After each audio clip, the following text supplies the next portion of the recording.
This story unfolds in a post-apocalyptic world. A world where a tall orc is now aiming at our frightened main hero, who cannot believe that he will die just like that. He tried to run in the direction where he saw a safe place, despite knowing that he will be caught for it.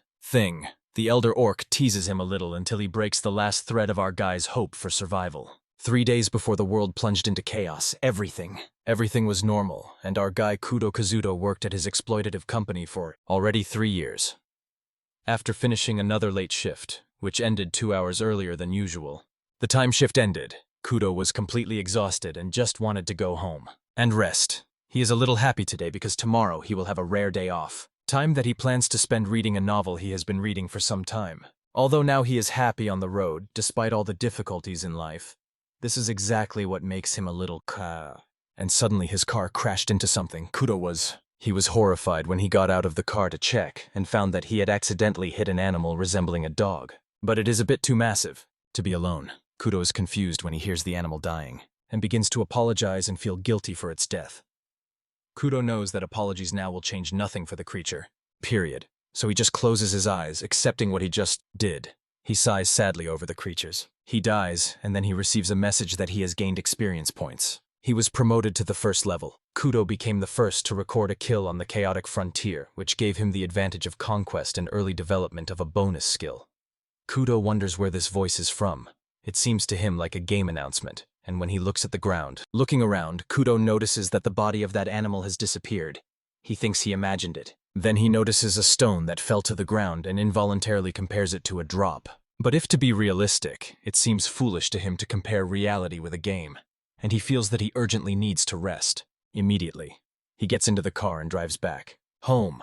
But the next morning, he will realize that it was not a hallucination, and later accept this undeniable reality. The next morning, Kudo wakes up still a little tired, and realizes that he has slept so long that it is already afternoon. He hears loud noises outside, but decides to ignore them and tries to turn on the light, which seems to be off, as if the circuit breaker tripped, and even that does not work. So he wonders what is happening. Thinks that the sirens and noises might be due to a power outage. So for now he pays no attention to it and first eats something, content with warm milk and what is available. He takes something from the refrigerator, then involuntarily turns on the television. But again there is no power, so the TV does not work, and he also forgot to charge his phone and laptop, so Kudo thinks that all he has left is to read light novels. He bought a book and never read it, so he opened the curtains to make it brighter to read. But the plot twist was right before his eyes. Seeing that the streets of the district are in chaos, with giant trees and monsters everywhere, Kudo guesses that an orc is ahead. But it is hard to believe that it is real, because he finds neither lightning nor seams to suggest it is a costume, and everything looks too realistic. And when he looked closely at its hand, Kudo covered his mouth because he almost vomited. He could not look at it because the monster was carrying the head of a dead person. He tried not to believe what he saw and tried to turn on the TV to check the news, but there is still no power and his phone does not work. Also, Kudo pinched himself to tune into seriousness and approached the window to calmly observe the current situation. He feels that the world has changed it became real, and now monsters are everywhere, killing you. People, Kudo recalled whether this is real, then it means that yesterday he killed not an animal but a monster. He invented and tried the command open stats, which really opened a window with his indicators and abilities. Kudo sees that this is just like a game, and the first thing he needs to do is check what JPSP means and why he has a unique ability. He just received this as a conquest perk, so now he decides to just click on everything to check. He was asked to choose a profession from the list: citizen, traveler, clerk, negotiator, homebody, monk, and spy. Kudo was surprised that even being a recluse is considered a job. And about the ascetic monk, he thought it might be an option because he used to work as a corporate slave and his spirit was gradually exhausted. Regarding the spy, Kudo remembers that it might be an option because he once had to report on his coworkers to the management. He briefly thought about the possible advantages of all jobs and which one to choose. In the end, he decided to choose the spy, and then he was asked to spend profession points, which were previously called JP. Now his profession is spy. He mastered professional skills of stealth, observation, listening skills, and covert actions, and decided to spend profession points to quickly level up. Spent all 10 points and raised the spy to level 4, which increased the levels of his professional skills and other characteristics. The system informed him that now he could also master several skills using. He had 50 skill points, so Kudo checked the list of skills he could buy. There were many resistance skills available for purchase, and he wondered if it was because he endured. He had a lot of work. He wisely decided to first take hostility detection and danger identification skills, because monsters were everywhere, and distributed the remaining points to combat abilities. When he finished everything, Kudo's stats looked perfect for a spy who had to survive in a world of monsters, and he also chose skills that would be decisive, such as item box, resistance to fear and stress. Now he wanted to test his abilities, so he tried to lift a refrigerator using the strength enhancement skill, and it was not heavy at all. When he was convinced of his physical stats, Kudo approached the window again to look at the monsters, and this time, thanks to the skill to resist stress and fear, he was less afraid of them than the first time. He thinks they will help him maintain mental balance during fights against Mon. Kudo continued to check his item box, trying to attach this to a pin, and as soon as you get CTA, he brought him to this. He decided to see exactly how much he could put in the item box. Surprisingly, he managed to fit all the things from his room, which is impressive, considering that the box with items is still level 1. The system also compiled a list of all the items he stored, so he wouldn't have to worry about forgetting what was inside. He tested by putting hot water in there to see if it would be preserved, but it didn't work, so the item box doesn't have that many storage capabilities, though there is a chance that new functions will appear with level upgrades. It is increasing, so Kudo now thinks it's time to go because eventually he needs to provide food. Just in case, he kept the kitchen and mentally prepared himself, leaving the room. Kudo looked left and right to check if there were any monsters nearby. It seems everything is fine here, and so he wouldn't be caught off guard. The guard keeps his skills of danger detection, hostility recognition, and hidden actions sharp. Kudo went to other rooms and knocked on the doors to check if anyone was there. But when he knocked on the doors, no one answered, so either they ran away or Kudo probably stayed behind because he slept for a long time, and it was strange to him that he slept so soundly while the whole world turned upside down. But he couldn't do anything because he was tired after work and had no parents to wake him up. Kudo checked more rooms and still found no one. He continued going downstairs, sneaking quietly. After some time, he came across an open door and went to check if there was anyone there, but the closer he got, the stronger Kudo felt a bad premonition in his head. He realized that it was his hostility detection skill that sensed a hostile creature. In this room, a goblin suddenly attacked Kudo, and he somehow managed to block the blow, pushing the goblin. He retreated and prepared for his first direct fight with Amont, Master. He knows that thanks to his skill he barely restrains fear, otherwise he would not have endured. It seemed the goblin could attack him at any moment. Kudo was on alert because he knew that a moment of hesitation would lead to his death. He found the right moment to escape. Because of this, even the goblin was stunned by his move. The goblin got angry and started to chase, but our guy was ready for this and pulled his washing machine from his eye. Field for inscription above the glass. The car caught the goblin by surprise and trampled him. Kudo managed. Do it. And now only remained to finish the matter. He gathered his courage, for the goblin was chasing him, then cut his throat and kill him. When the goblin died, it disappeared and a manstone dropped. Kudo gained experience points. His level rose from 1 to 2 and he descended to the ground. He takes a breath because he is not yet used to killing a living creature and thinks he will never get used to it, but now it is necessary for survival. He confirmed that monsters leave mana stones in the form of a drop, but for some reason the goblin's blood did not disappear with the body and left a stain on the washing mat. Machine praises preserved this back into. He opened the box and decided to check his stats because he had just leveled up. In Kudo, stats increased when leveling up, and he also received additional profession and skill points. He believes that it is better to use. There are now, so he raised the profession level to 5 and gained the specialized hostility detection skill. But since he already had it, the duplicate skills merged and raised his main skill to 2. Now about the rest of his. Kudo decided to spend skill points on his abilities based on the battle that had just taken place. After distributing the skill points, he went down to the first floor and felt that leveling up had erased his presence so much that he no longer felt it himself. Suddenly he felt monsters and saw that there were 4 goblins around him, around the corner, and one of them, it seems, was going where he stood. Kudo at first thought to run away, but then realized that this could be his great chance to get used to this world and at the same time raise his level. He quietly killed the first goblin, covering its mouth and stabbed it right into Fiai. For killing the heart, Kudo received experience points, and this raised his stress-resistant skill from level 1 to 2, so his anxiety and guilt decreased. But there was no time to think, because the other goblins noticed him and started chasing him. After him. Kudo ran down another corridor, thinking of a plan to defeat them. Then he pulled a refrigerator on wheels out of the item box and blocked the goblin's path with it. Now he used his physical abilities. and pushed the refrigerator all the way back to crush those goblins. In this way, he was able to defeat the goblins. But they, it seems, they were still alive. So Kudo quickly finished them off and gained more experience.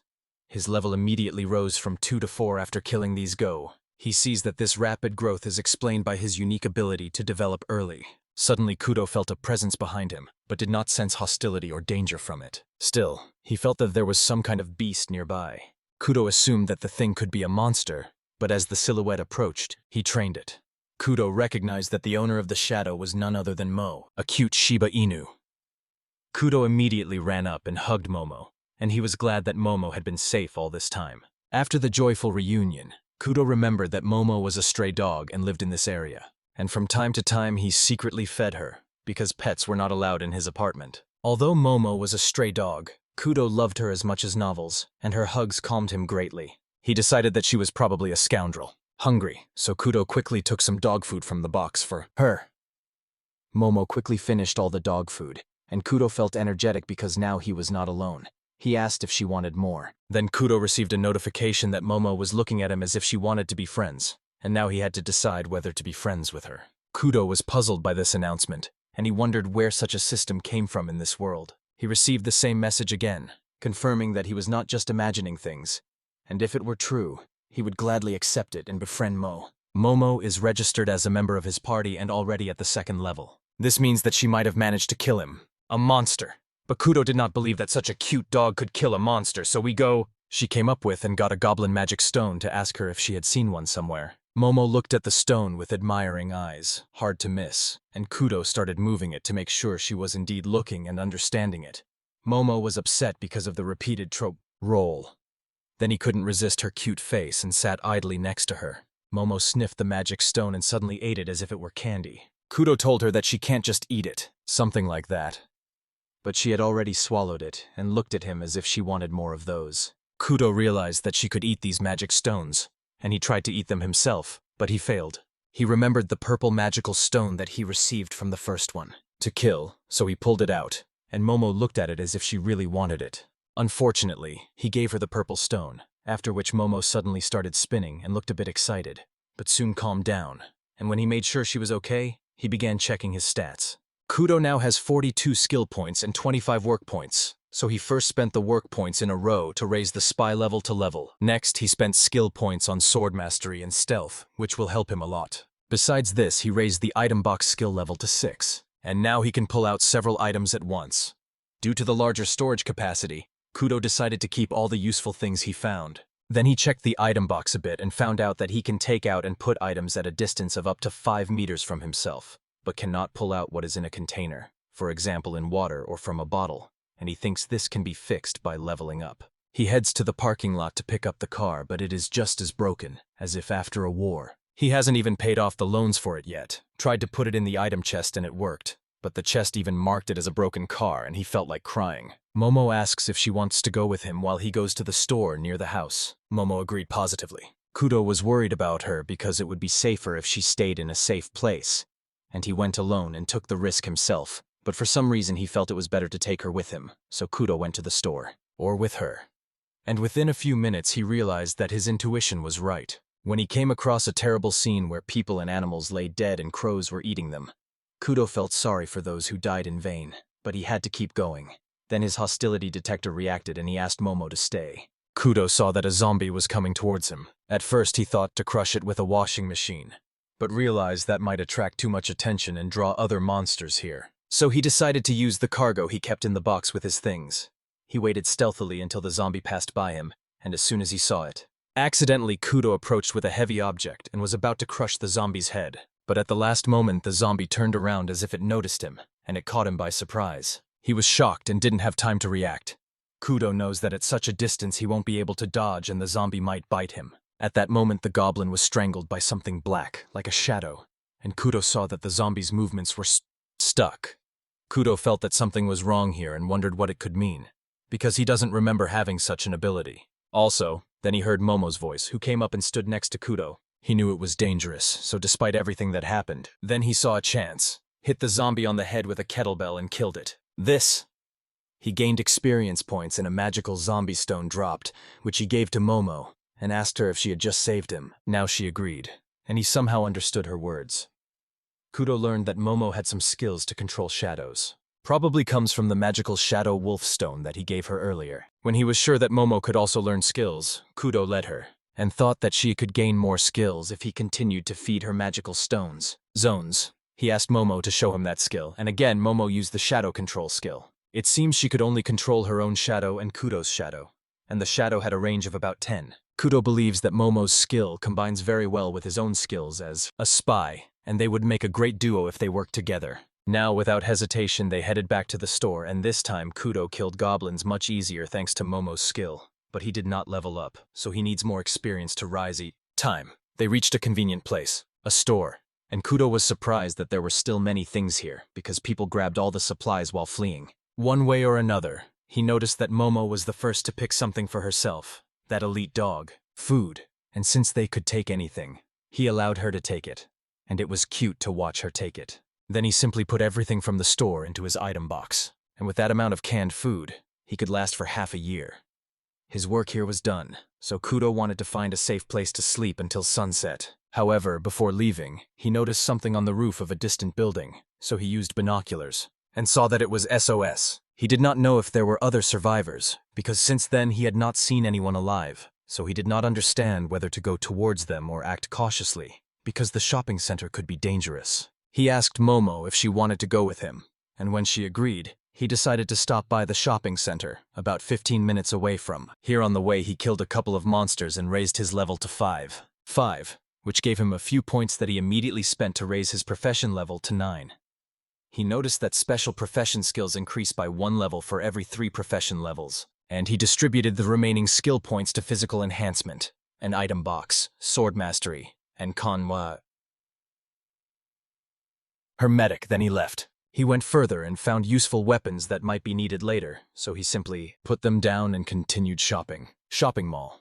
There he heard the noise of a fight, that is, someone was fighting monsters. He could not approach carelessly there, so Kudo used the stealth skill to hide himself and Momo. He learned after several tests that stealth can be used in different ways, and hiding is. Feeling the presence, he went forward to find out what was happening there. Kudo saw cars standing in a circle around the place, and in the middle some guys were fighting orcs with crowbars or whatever they could. From the SOS signal, it was clear that they planned to wait here until help arrived, but he thought that when the orcs broke through the barricades, they had no choice but to fight. Kudo saw that the orcs were very large, and now it was clear that they were much stronger than humans and would soon kill them. Enough!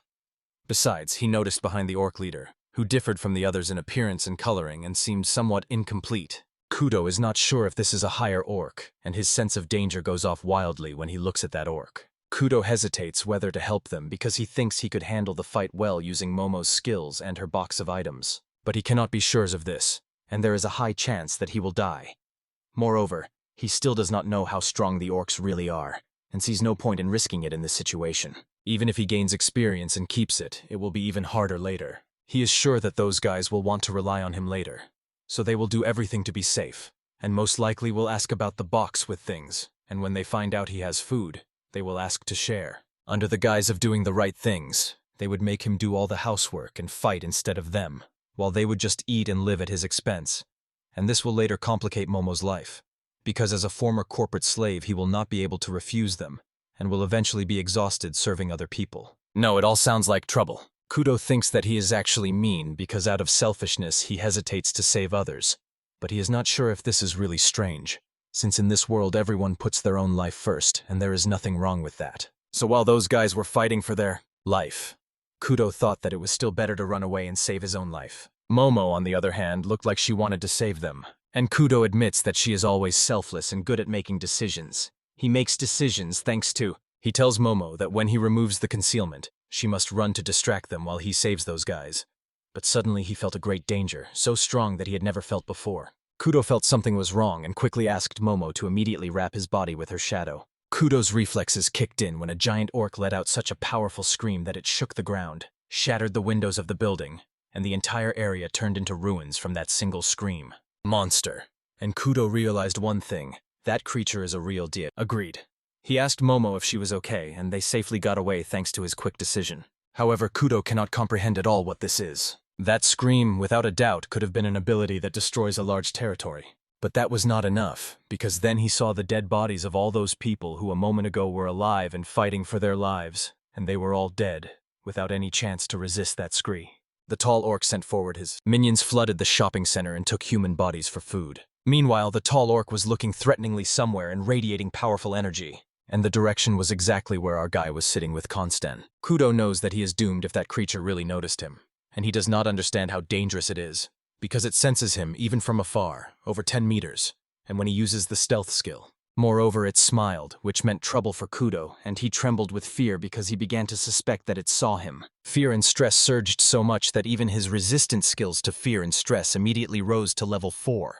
Kudo also spent all his remaining profession points to level up, so he gained escape and defensive skills. Kudo knew he could not stay here for a second because that creature probably noticed him, but for some reason the higher orc looked back at the shopping center, and Kudo saw in this his only chance to escape.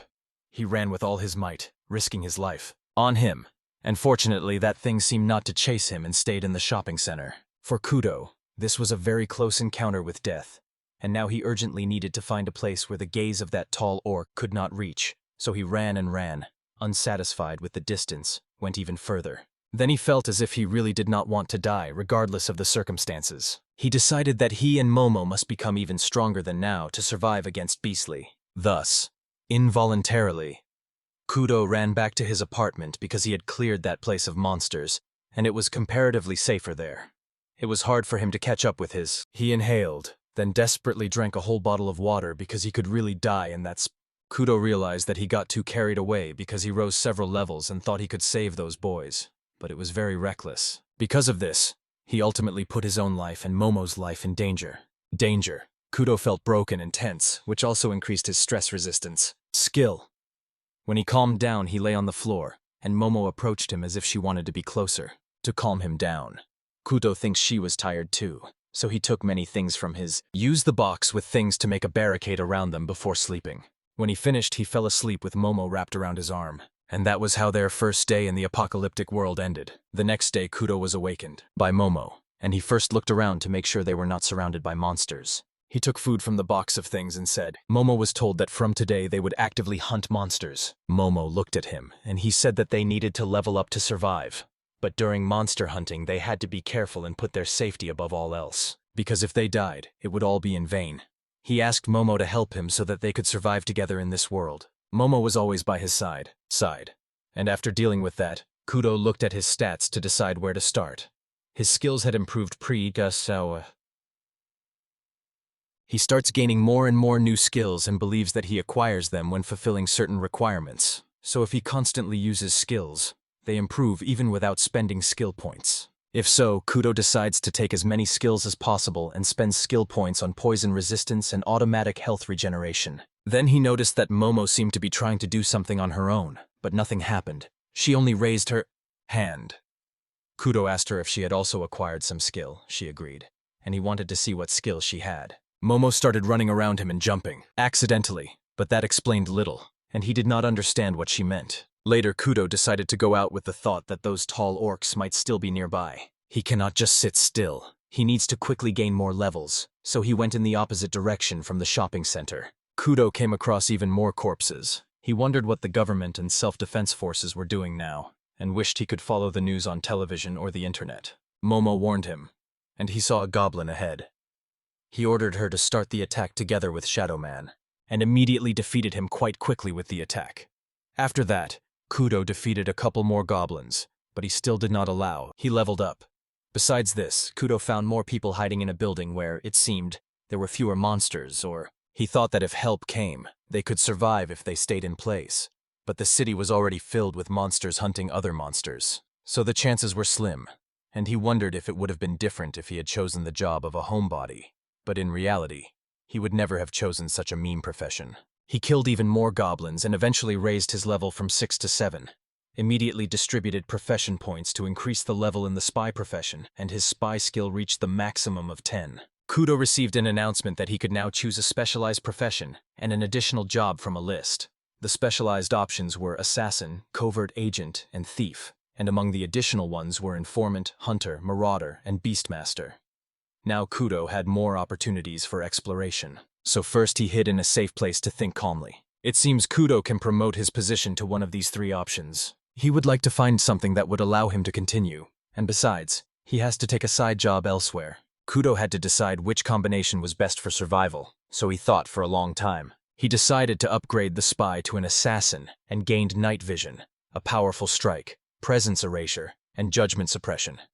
Some previous skills merged into these stronger ones, and based on the new skills, he chose hunters as the second profession, which gave enemy scanning, long-range vision, increased agility, and cleverness. Now the hardest part was done.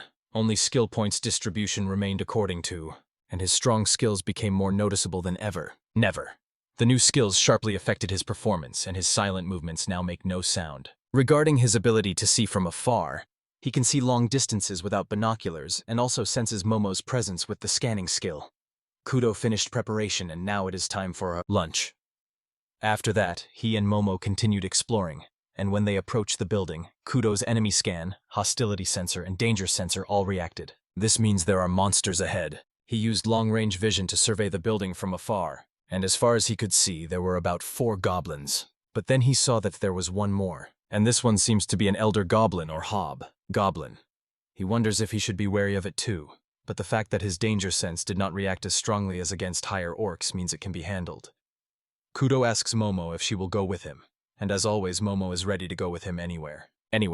Kudo was surveying that supermarket for enemies, building, and noticed goblins scattered around. In this zone, there was 1 near the cash register, 2 near the meat counter, and 4 more together with that hobgoblin near the inn. So in total 8 goblins, which is significantly more enemies than he had fought before, and he needed to overcome this obstacle today or tomorrow, so Kudo gathered his courage to fight them. It would be ideal if he had a partner besides Momo who could handle short skirmishes at medium range, but for now he would have to manage alone.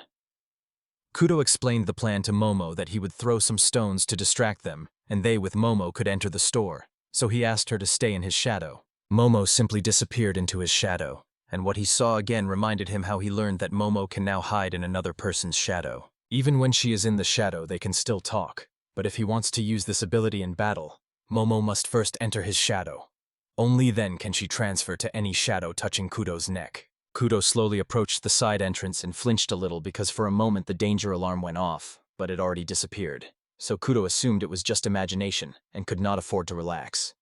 So Kudo threw stones in the other direction to divert the goblin, and while he was distracted, he entered the store and planned to first eliminate the 2 goblins near the meat counter. When he got close enough, Momo used her ability to paralyze them and prevent them from making sounds. While he quietly finished the job and gained experience points, Kudo went to check those 4 goblins with the hobgoblins, and it seemed they had not yet noticed that their comrades were dead.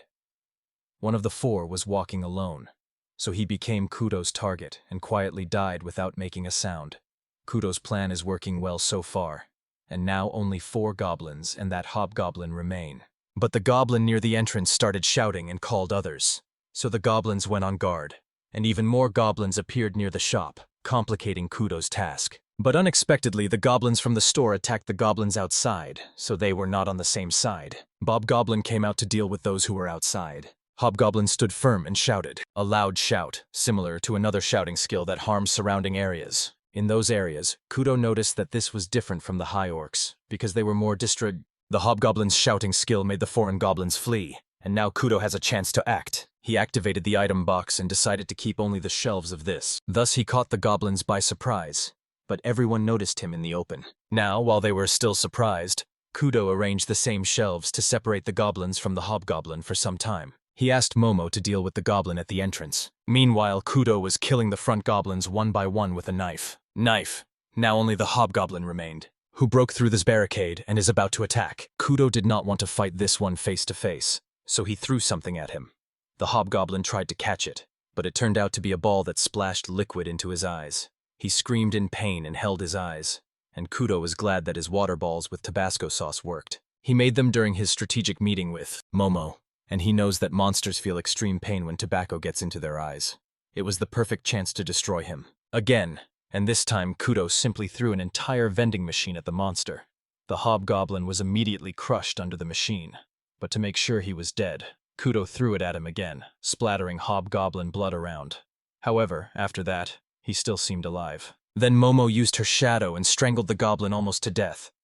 Kudo thanked her for the help, And it seems she also defeated the goblin at the entrance herself. Now Kudo is smashing the hobgoblin with the vending machine again. After that, he received experience points for the victory and finally leveled up from 6 to 7. Kudo is very happy after the tough fight he won with his own strategy, and he celebrates with Momo because now they can become stronger together. Meanwhile, the girl seemed to be watching our guy through the scope of a sniper rifle, and cannot believe that he destroyed so many goblins by himself. She has no doubt that he is an influential person, and he also noticed her gaze from afar even before he entered the shop. Her hand trembled. She felt hope, because now there really is someone else, other than her, who actively hunts monsters. Let's return to Kudo. He is completely exhausted after fighting so many monsters at once. Once, Momo approached to cheer him up and refresh him by letting him pet her fur, and then he stood up and noticed that she still wanted more petting from him. Now he recalled from memory an approximate map to decide where to go next. Visit. Kudo still has to work on himself, and this time his teamwork with Momo saved the situation, along with that Tabasco-filled. He achieved good results here and tested how small tools affect monsters. So now he plans to go to the hardware store and pharmacy to stock up on materials for creating something more powerful. Powerful, but his biggest challenge right now is himself. Since he is not yet used to the increased stats, even simple movement in critical situations feels like self-torture to him. Body. This time he somehow managed to cope. But there is no guarantee that this will not endanger his life and future. So he cannot afford even a little carelessness, because his life is at risk with every action. Kudo distributed the acquired skill points and work points. This time, he mainly raised the level of item chests to 9, and he gave the magic stones to Momo. As always, Kudo saved everything with super. They left the market and headed to their next location. Momo hid in his shadow, so that he could move more freely. On the way to the hardware store, he recalls the intention to stock up on essentials for monster hunting. Just then, he heard the noise of a strong wind and a large helicopter sounded, which seemed to belong to the self-defense forces, and Kudo wondered where it was flying. And after watching a bit, he realized that the helicopter was flying to the shopping center. Kudos is scared because those guys seem not to know what lives there, and his sense of danger still tells him not to approach that air closely. He can't decide whether to just stay away from that thing or risk his life again, but he is encouraged by the fact that the Japanese self-defense forces are very strong. He heard that they are considered some of the best in the world in close combat, and they definitely have weapons much better than those in vending machines or washing machines. So they are now significantly stronger than him. Kudos finds it hard to figure out what to do next. Then he decided to observe from afar using long-distance vision skill to avoid risking getting closer. Chose a tall building for observation, and from there was no danger reaction either, so it should be safer.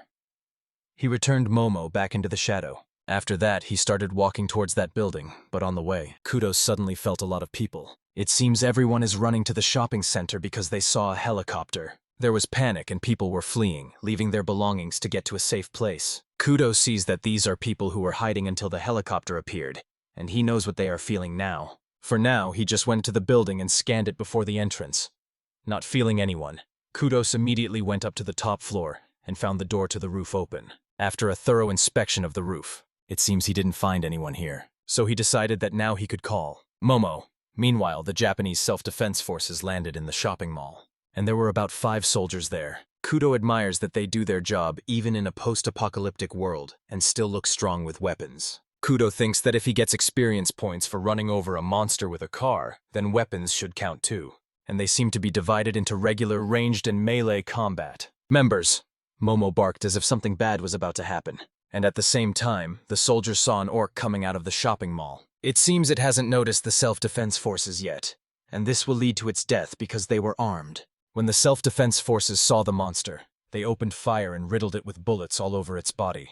The orc died without a fight, and Kudo is surprised by how one-sided they were. That was how it was. He knew that weapons could break the game in such times. These orcs. The more of them came out, the more they died at the hands of the self-defense squad. And Kudo assumes that they have a skill that warns when and from where the enemy will appear. And if they have one skill, they probably have many more like him. Kudo believes they have a lot of information about this changed world, and with that weapon and Koga, the nation might be able to win. But suddenly the elder orc used the skill shout, and Kudo quickly covered Momo and himself with its shadow before the shockwaves could reach them. When it was all over, he checked if Momo was okay, and it was clear that the shout did not affect him at such a distance. Kudo knows that this shout must belong to that York immediately rushed to check on the self-defense forces and found that they were alive and somehow survived. to shout, but look as if panicking about something. And most importantly, Kudo did not know where the tall orc was. Then he suddenly saw the helicopter burst into flames, catching everyone's shock. From the place where the helicopter was, a tall orc emerges, with the corpse of the helicopter pilot in his head. And Kudo cannot imagine that that thing simply broke the helicopter by jumping on it and showing some crazy power. The tall orc threw the driver's body at the other soldiers, and one of them was pressed against the wall by his strength alone. Now, when two of them fell without a fight, the others quickly began shooting at the hot York, but in vain, because the tall York did not even move from his place near the bull. Despite the bullets, it still rushed at the soldiers and killed another one, the one who seemed to be the leader. It also killed like an insect, and left the last one, who clearly knows he won't survive either. The tall orc showed after. Killing them is too strong. And at the same time, other people who ran in hopes of saving themselves ran into an orc ambush and died at their hands. Kudo cannot endure this terrible sight, and the fact that even the self-defense squad was destroyed despite their skills indicates that in other cities there may be even stronger monsters hiding, such as dragons or phoenixes. Somewhere deep in his soul, he hoped that someone would do something about it. But even if those guys were white, Kudo can ultimately rely only on himself. He came to his senses and told Momo that they need to keep going, become much stronger than now. For now, he wanted to go to the hardware store in the opposite direction and see what was there. They're outside, after you. When he left, the girl who had been seen earlier, and who had been sitting on the roof the whole time, came out and wanted him to stay a little longer. But if he had paid attention, he would have noticed her. However, she was supposed to speak, but could not, because it is difficult for her to talk to a stranger. Then Kudo came to the hardware store and first of all saw there more people fighting over the store. Those who had already been here did not want to take more people and told the newcomers to go to another place. Then someone came out and asked them what kind of rocket it was. Those guys called him Nishio. Nishino seems to be their leader. A girl was next to him. Kudo was observing the group's hierarchy from afar. Nishino learned about the situation and clearly told those guys that they cannot just let them inside now. But it may be allowed under certain conditions. Conditions for receiving P. This made Kudo wonder if it was roughly like being a cute girl. But Nishino did not seem like a pervert, because he set the condition to take only those who had experience in killing monsters. His condition scared the strangers, and Nishino made it clear that if they killed even one monster, they would agree to them.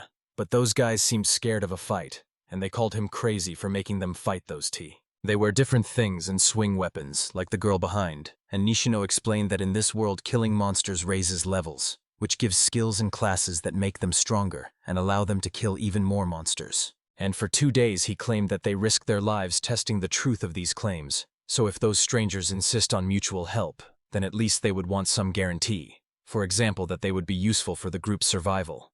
Kudo thinks that Nishino says sensible things and lays out information and conditions, but those fools did not want to believe it and just wanted to survive doing nothing. Kudo cannot help but pity them because they close their eyes to reality. One of those men lies down and asks Nishino to help them. Nishino told them that this would not convince him, but despite this many people simultaneously asked him for help. Even Kudo doubts whether he himself could handle this. People who rely too much on others think that everything will be resolved if they just cry and beg. But Kudo does not want to get involved with them, so he decided to postpone the trip to the hardware store for now, and wonders if those students will be able to get rid of this crowd. Instead, Kudo went to the pharmacy, where he saw several guys gathering supplies in their hands, and it seemed they did not have a box for items. After he approached from the side and decided to test the new features of his item box here. Storage. He stored everything faster than before. And it seems now he can store up to 10 items in the field of view simultaneously. This helps a lot and gives more flexibility with the item box. And now, having finished here, he decided to go to other nearby stores. Kudo went ahead and stored quite a lot of items from this. In this area, he has not yet filled the storage and is waiting to see what happens when he upgrades the item box to level 10. Now that the matters with goods in the stores are settled, only the hardware store remains, and he wondered what happened to those things. There were people there, so he went there and scanned who was inside the hardware store. Kudo found out that those guys finally accepted the evacuees. It's a real hassle, but it doesn't concern him. He was only interested in what is in the hardware store, how much of what, and what information is there. So he went around the store, found a window at the back, and Momo opens it from the inside with a shot. Kudo thanked her for the great help, and now sneaked up to the hardware store to take things for... He saw from the water that someone had been here very recently. When he went further, Kudo applied presence erasure, seeing those students from previously with Nishino. Kudo decided to gather information for Nishino. Now he used his listening skill to hear them through the room. Nishino's gang asked him if it was really possible to accept those people. They were worried because now there is barely enough even for their own needs.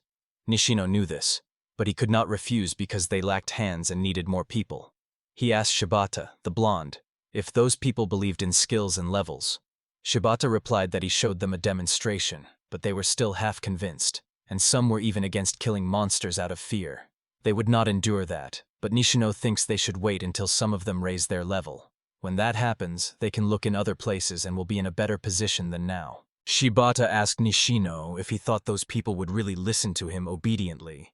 And for that, Nishino has a trump card, his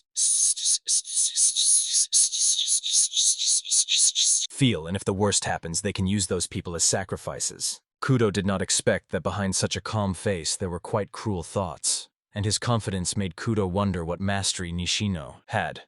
Now Nishino plans to primarily replenish his food supplies through a larger number of people.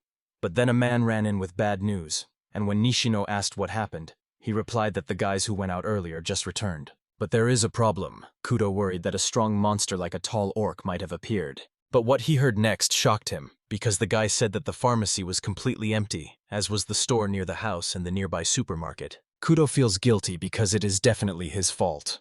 And Nishino is worried because there is no more food left there. He quickly asked Ono, the equipment specialist, how much food they had left. And he replied that if counting only them, it would last about 3 days, but if considering the new people, less. They barely have enough for a day. Nishino told him not to tell anyone about this, because if they find out, they might try to rebel, and now everything has become even more complicated, and the disappearance. He doubts that this is the work of someone with space skills, and assumes that they must be of a high level like. Otaku also guessed that it might be a skill like the item box or teleportation magic, and Kudo did not expect his skill to be guessed so easily. Now Shibata asks if they will look for the one behind this, but Nishino is worried, because the one who stole the items could trade them, forcing people to do whatever he wants in exchange. This possibility scared them a lot, but Kudo is sure he would not do that, and when he hid the supplies, he did not even think there could be others, so now Nishino has to get a large amount of food anyway, and wants to expand the search radius. It is risky, but there is no other choice, so he decided to set out tomorrow at dawn, and if the culprit wants to seize all the supplies, he can come here too, so they need to be on guard.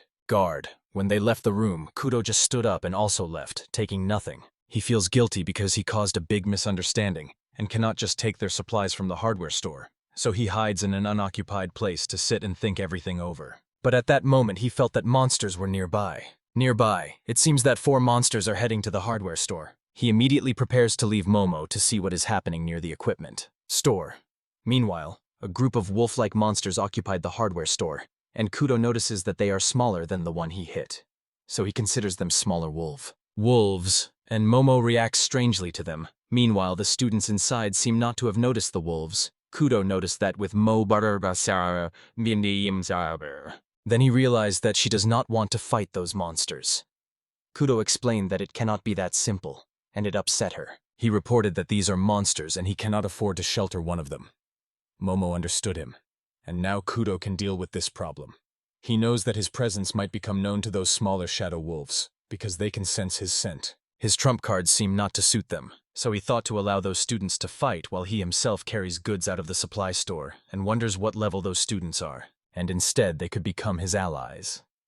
Soon the students noticed a monster attack, and the fight began with a wolf biting one of the students on the arm. Other students waved an iron rod and wounded the wolf, but Kudo, who was watching from afar, thought it strange because these guys seem not to know how to fight and look like novices. Nishino steps forward and asks the wounded if he's okay. After assessing the whole situation, he tells Ono to take these people back to bandage them, and for everyone else to take defensive positions. Other students responded to Nishino's call and gathered around him, which alarmed the smaller shadow wolves, and they began to plan something. One of the wolves howled loudly at the sky. Its cry echoed around.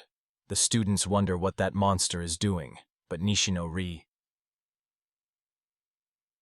They are on alert and encounter an unexpected situation, because it seems the shadow wolves have summoned zombies and goblins from the surrounding areas. He did not expect that even monsters would ask for help. Kudo learned that the howling of the shadow wolf could attract monsters of various kinds, and it is very effective because monsters quickly appeared in the area.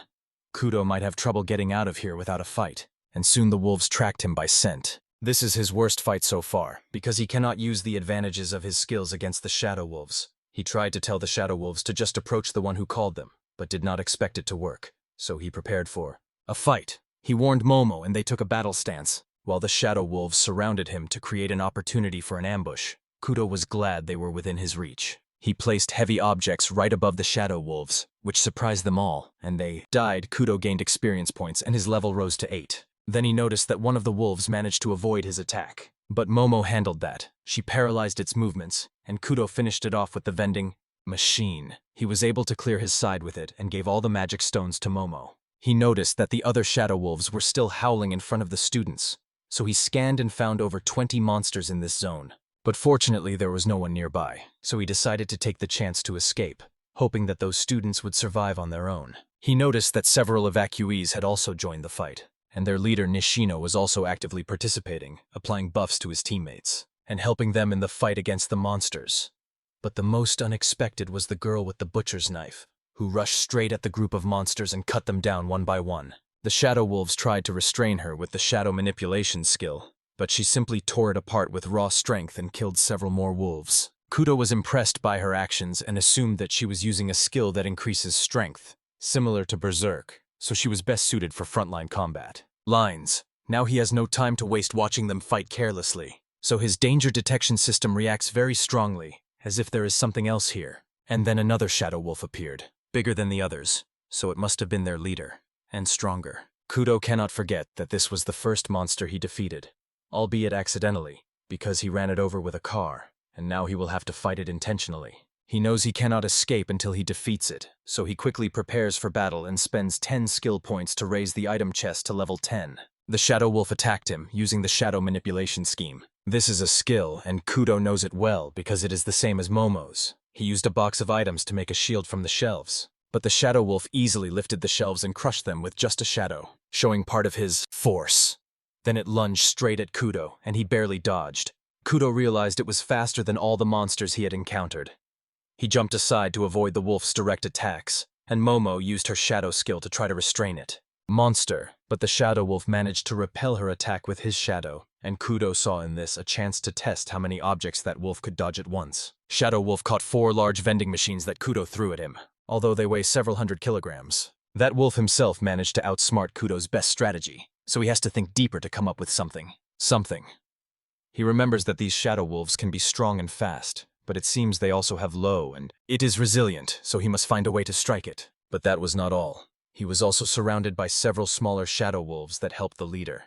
Kudo realized that the monsters had separated from the front part of the general store, and now he would have to deal with an even greater number of them. He must be serious, otherwise he will perish here. Kudo proactively used the box with items to kill the smaller shadow wolves with heavy objects, but it still left him with a heavy part about how to fight that shadow wolf. He noticed a free passage and ran to it, throwing obstacles behind him. And here, in this open parking lot, he was figuring out how to make the most of the storage opportunity. The shadow wolf kept following him, the path while Kudo was so he decided to use another trump card, a damaged car, which was a secret weapon he dreamed of using against monsters. The shadow wolf reflexively grabbed the car, manipulating the shadows. But it was heavier than the previous objects, so it required more endurance.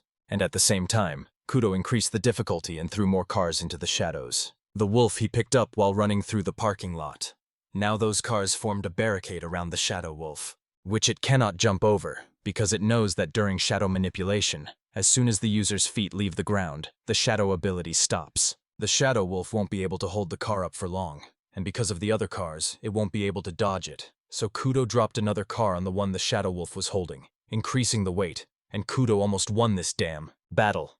Momo also used her shadow skill to make sure the shadow wolf would not make any desperate moves. Kudo made a move and crushed it with the last car, gained experience points, and leveled up from level 8 to 9, feeling relieved that he somehow defeated those wolves by himself, and then just collected magical stones from the ground. Now he thought to check on the group from the general store, and it turned out that they somehow got out because they accidentally dealt with only half of the monsters, and Kudo handled the rest. Suddenly Nishino glanced toward Kudo. This caught Kudo by surprise because he was hiding a gift. There. He wondered if Nishino noticed him, but judging by the reaction, no. He just sensed someone's presence, which shows that Nishino is quite incredible. He did not call him before, and this time as well, if he felt someone was here. Probably decided not to bother us. Kudo managed to hide from the others, so he decided to move to a safe place. On the way, he defeated a few more monsters and fortunately reached level 10. Finding a place to rest, Kudo decided to spend skill points on upgrading abilities before sleep, since earlier he received a message that the item chest reached the maximum level and now additional functions could be selected, so Kudo eagerly opened it to check the functions, and there was an option to add a save function. Finally, Kudo got exactly what he needed, and his biggest concern was now behind him. Adding one function cost him 3 skill points. Then he asked Momo if she also wanted to eat magical stones. Finally, his stats, which should have appeared after 3 level-ups, looked better than before. In a day, the most impressive change was the increase in agility and movement accuracy. Momo also leveled up and will reach level 10. Stone. And on this, his second night in this apocalyptic world ended. The next morning, Kudo woke up with Momo and, as always, wished her good morning. When he noticed that Momo had grown a little compared to yesterday, so she probably leveled up, he told her to let him know if she ever felt sick. When the time came, they set out to start the third day in the apocalyptic world. Kudo says he knows a good place nearby, and finally ends up at a construction site. For him, this place is a real treasure trove of weapons, because thanks to the item boxes he can use heavy things. He doesn't sense monsters nearby, so he thinks he will quickly take all of this. Kudo was surprised how quickly everything was done thanks to the level 10 box, and now wonders if he should go to the hardware store again. Suddenly he came across a treasure chest, from which he remembered one of those in the game that sometimes turned out to be traps. He didn't think it could be a trap because the danger sensor didn't react, but he didn't want to take the risk, so he asked Momo to use her shadow to open the chest, and as he feared, it turned out to be a monster hiding in the guise of a treasure chest, which attacked Momo's shadow. Kudo thinks the monster can disable detection systems, so his danger sensor didn't work, and now he just crushed the monster with a heavy machine and obtained the magical stone of the mimic monster. After that, they simply left, and Kudo stumbled upon something shiny on the path. And upon closer inspection, it turned out to be a slime, one of the classic monsters in fantasy. He is not sure if slimes eat grass or if they are dangerous. The sensor also reacts to them a bit, so he asked Momo to track one, and she used her shadow to crush the slime. But the slime suffered no damage and slipped past him. Kudo did not expect the slime to survive. While Momo was angry because she couldn't kill the weak monster, Kudo wondered if it would help to drop the refrigerator. But even after one fell heavily on the slime survived, not even managing to. Kudo is upset because his reliable strategy not only failed due to the Shadow Wolf, but now was defeated by the slime, and he learned that the slime is immune to physical attacks. When Kudo set the slime on fire, it died quite easily and gave Kudo experience points. Momo swallowed a slime stone, and Kudo noticed that the toughest enemy turned out to be the slime itself because it was resistant to physical attacks, so he decided that the High Orc probably had some weakness too. But for now, he doesn't recall anything like that. Meanwhile, Nishino plans to split into 2 groups and survey the surrounding area according to the map. While they do that, let them also look for another shelter, and if they find a safer place, they will secure the route and move there. The reconnaissance teams have already been assigned, and the rest were to stay on guard at this place and assist those who leveled up after defeating the monsters. When everyone left, Nishino told Rika that their task was to raise the level of people who had not yet risen, but she did not want to do it because it was troublesome and boring. Nishino explained that it was important because they currently lacked fighting strength, and Rika understood him. She thinks that those who do not want to level up voluntarily will only be a burden because they will constantly complain that killing monsters is impossible, and then it is better to just kill them and make it look like an accident, so at least they will be able to gain experience points. Nishino immediately made her fall silent. She apologized for forgetting the rule. Nishino strictly forbade her from talking about it anymore, because if this leaks out, no one knows what chaos will ensue, and there will be people who do not hesitate to cross the line. They could not allow this, and she immediately understood him. Meanwhile, Kudo had just come here and saw fewer students on guard than usual. Yesterday, he did not know what to do next, because it would have been easier if he had simply been recognized as a thief for stealing components and had run away. But after yesterday, those students were definitely on alert, so when he heard someone talking about skills, he decided to use his skill to eavesdrop, and Kudo found out that they were now being given a lecture for beginners about levels, characteristics, and skills. Then that man told everyone about skill points and work points, and that at first they give 2 skill points and 1 work point. Moreover, they can use these glasses to choose 1 job and only 2 skills. Skills that surprised Kudo, because it meant that although everyone started with few points, he immediately received 10 points of work and skills, probably due to the early development skill. And also, it seems they don't have anything as unique as him, so Kudo was actually quite lucky. He felt the presence of the Nishino group, and decided to step back for now because he received important information and borrowed a few gardening tools from there. He walked away safely. Kudo thought that the early development was stronger than he had imagined. Then he noticed a few more slimes near the trash.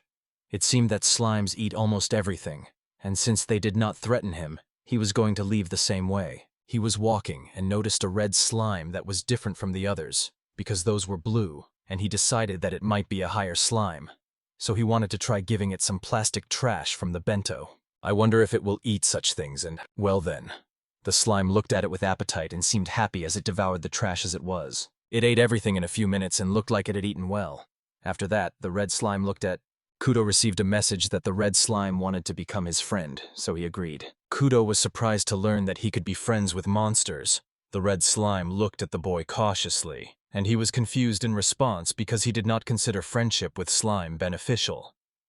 The fact that physical attacks did not affect it was impressive, but in battle it was very slow and would only slow him and Momo down. So he rejected the slime, after which it became gloomy, and Kudo just walked away, leaving the sad slime behind. Meanwhile, the same sniper was still quietly hunting monsters from the roof and watching to make sure no monster approached the building where she was. As a result, she gained a lot of experience and stopped seeing monsters nearby. She realized that in such a case she would soon have to leave this place, and although because of her job and skills, she did not need to move much. For survival, she needed to find another building. She would like to have someone to help survive, and she thought about that man with the dog, because from observation they were not easy to kill, and the dog was simply so cute that she wants to see it again. She knows how to use a map, so she can see the whole area well. Now she needs to gather some food and furniture for herself, so she decided to go alone. Meanwhile, Kudo was resting in an abandoned apartment to have lunch. Today he brought Momo regular dog food. She looked dissatisfied, and he pretended to be angry because she was picky. Of course, he loves her above all, so he brought premium dog food and gave it to her. When he tried to explain to her that he had few such items in stock, they had a good lunch and were quite full, which required a short rest. Kudo wondered why he felt so confident. Such a life made him realize how much KKJCB he had to appreciate his ordinary life. If this were his usual life, such food would not suit him. Kudo remembered that he had to give Momo magical stones, so he offered them to her. But Momo ate most of them and left only one. Kudo recalled that it belonged to that mimic. Then Momo just picked it up and threw it aside. Kudo accidentally. Kudo told her that she could not just throw it away, so he went to pick it up, but found a red slimy mass standing there, and Kudo asked if it had been following them all the time. The red slime seemed to really want to be with him. Kudo politely refused again, but then noticed that inside the slime was hiding a magical mimic stone. He tried to take it back, but Momo stopped him. He began to think that Momo now hated him. Momo shuddered her head. Then Kudo asked Momo if she wanted to be friends with that slime. Momo seemed to want to, and that explains why she threw away the magic stone for the red slime. Then the red slime turned into the same plastic trash that Kudo had given it earlier. This made him learn about the mimic skill, which is now passed on to the slug. The slug weighs the same as before, and Kudo's detection did not work on it, just like when he did not sense the mimic monster disguised as a treasure chest. He admits that this is a pretty cool skill, and it seems Momo and Slaw usually use this as an argument for Kudo to accept the slime. Kudo had to admit that Momo's intuition was amazing. Then he received the same request from the slime, who wanted to become his friend. He gave up, and thought that the mimic skill could compensate for the slime's slowness, and he could also make good use of the slime's property of being immune to physical attacks, and most importantly, Momo wants this. So he just trusted her and accepted the slime into his potier. Kudo then received a message that met the requirements for promotion from Beastmaster to Monster Master, and wanted to test their skills, but before that he checked if Momo accepted the slime as a friend. And now it was time for him to give the slime a name. He thought that since it was a red slime, it should be called Ruby. It seems the slimes liked this name. Ruby registered under the new name at the party, and Momo also gained another level. After that, he went out in a jacket that was actually Ruby in disguise. Ruby could imitate anything she ate, but the object had to be roughly the same size as Ruby. Moreover, the clothing that imitates Ruby is durable and can serve as a bulletproof vest. which significantly increased Kudo's protection. Now he found several monsters to test Ruby's combat abilities. The hunting went easier than before, and Kudo finally reached level 11. He distributed points among important skills and his killers. He finished the work and shared the magical stones with Momo and Ruby. Suddenly, something happened to Momo. Kudo worried about what it could be. He assumed that she could evolve after reaching the 10th level. And he was right because Momo turned into a level 1 killer dog. Continued, although she looked the same as before. Kudo made sure she was okay, and thought that nothing had changed in her except the class of her killer dog. He was afraid that she might turn into something like that shadow wolf. But fortunately, her cuteness remained as before, and that is the most important thing. Better. He studied Momo's new skills a little, and now it was time to test them in battle against 1 hobgoblin and 3 ordinary goblins. Momo used her ability to control shadows from a greater distance. She easily held back all 4, even the hobgoblin. Not only that, she also crushed 3, dealt with the goblins using only her shadow, and sufficiently wounded the hobgoblin. Kudo himself finished off the hobgoblin, so his level rose to 12. Kudo now recalls that he and Momo have higher levels. They definitely became stronger, but still cannot compare to such a high orc. And he still feels a strange premonition, so he thinks of leaving this city as soon as they level up a few more times. Meanwhile, Shibata from the reconnaissance group was horrified. It seemed he was running away from something, but it was in vain. His life is now in danger, and he constantly wonders why everything turned out this way. Because they simply expanded the search to find food. He was sure they could handle goblins and zombies, but never expected to encounter something so terrible. He fled, leaving his comrades behind and saving his own life. He sincerely regretted it because he had to leave others to save himself. Immediately warned Nishino and others about this threat. Meanwhile, the tall orc was bored. No matter how long he waited near that building, he found no one strong enough to fight, because the fight for him was a sacred ritual that satisfied instincts and provided entertainment. Even those from the sky who seemed promising turned out to be weak, and he was on the verge of patience. So, the tall orc decided to seek prey himself to satisfy his hunger. The supreme orc shouted loudly, as if announcing that he was coming, and the time for sleep was over. The whole city would soon turn from a dangerous zone into a real killing zone, and our Kudo did not even suspect. Kudo felt that some guys belonged to Nishino's group, which owned Ono was responsible for them. It seemed they found food and wanted to eat a little right here before taking it back.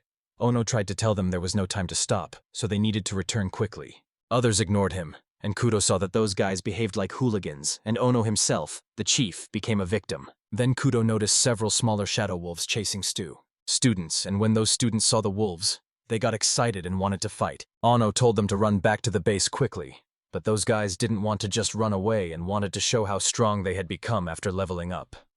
Ono warned that those wolves could call the pack, and if that happened, it would be the end for them. Kudo agrees with the specifications, because even yesterday what seemed under control became dangerous when those wolves called for reinforcements, and most of them also followed him. But if those fools were surrounded like that, they would definitely die. If they don't kill those 2 smaller wolves immediately themselves, then those wolves turned out to be too strong for them. The guys and Ono, who had to decide for the good of the whole group, decided to just run away, leaving those foolish guys behind. And Kudo knows that was the right thing because they didn't listen. And it's better to take at least some food than nothing. One of those fools almost died, but then he was somehow saved by a shot that hit the wolf right in the head. They didn't understand what had just happened, but in any case, they were saved, so they need to run now. Kudo just clearly saw that it was a sniper, and he was shooting from that tall building, so he thought it might be someone from the self-defense forces. Then he received an email, and it surprised him because he didn't think such a skill existed. The system informed him about the email skill, and he had an unread message. Kudo decided to temporarily hide in some building and check what this message meant. He found out that for now he can only read mail and needs to level up to use other functions, like sending letters. Sender. Ishinose Natsu. It seems to be a greeting letter, and Kudo is trying to remember who it could be, because at work or outside he doesn't know any Ichinose Natsu. He checked the letter in which she introduced herself. He asked if he had seen that battle before, where shots were fired, and she admitted that she was the one who shot. Kudo thought it was probably a man, and it seems in the letter he talks a bit too much. Just wanted to apologize for suddenly shooting those monsters and scaring Kudo. And finally, the main reason to contact Xiao. Kudo was told they want to form a party with him and his dog, and upon hearing this, he pondered many things. But the other side explained that they have no hidden motive and just want to help him and his cute dog with nice fur. And Kudo finally finished that long paragraph. The graphics made the letter look businesslike, and briefly this email invites them to the same party. He doesn't know what to do with it, and it doesn't seem like they are bad people. Because they talked a lot about Momo, and only from this part he is sure that the person is not bad at all. It could be that distant sniper he was hoping for, but also a trap. And if they watched his fight with goblins yesterday, they might also know about the item box. So Kudo thinks that the gaze then belonged to this sniper, and he can't just ignore this letter. He wanted at least to reply, giving him something to think about and buying time, but Kudo couldn't respond and had to raise the level. Email. Meanwhile, in the house, each of us thought this should turn out well. She is proud that she was able to talk now, although she was afraid of strangers. Now she will be able to meet that cute one. A dog for a person who is afraid of strangers. She really has a lot. She can't wait to hug the Shiba Inu to her heart. She was worried that he didn't see her letter or suspected and ignored it, so she decided to send another one, then noticed mistakes in the previous one and sent another, then again decided to praise his dog, and for various reasons, she kept sending him letters. She wrote letters until she received a reply from Kudo, and in it she learned that he previously couldn't respond because he didn't know how to use email. He replied that he would consider her proposal to create a party, and that he needed time. Also said that she shouldn't send more men because he needed more time to finish the previous ones. She agreed and said she would wait for his reply, but hoped a little that he might write a longer response. Meanwhile, Kudo here just saw the dark side of modern society. He couldn't focus on the fight because for the last hour he kept receiving letters. He had to hurry and kill monsters to spend skill points and get the skill to read emails and reply to her so she would stop sending them. She spammed so much. It affected him so much that his stress resistance rose from level 5 to 6, and now he just wanted to run away and ignore it. He doesn't think this person is bad, but she is definitely crazy. Then Kudo received another E. In the email she wrote that if he raised his account to level 2, they could communicate normally without delays. Kudo replied immediately, thanked for the useful information and again asked to wait. A little while he started forming the group. Now the main thing is to find out who Ichino Senatsu is. And after a quick review of some men, he confirmed that it was a woman.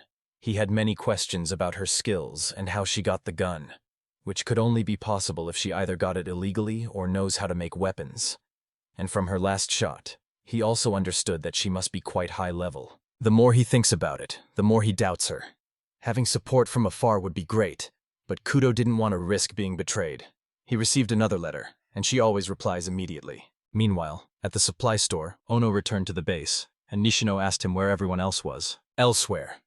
Ono told him what had happened. They parted ways, and Nishino was glad that at least Ono had returned alive and unharmed. Ono asked what happened to the Shibata group.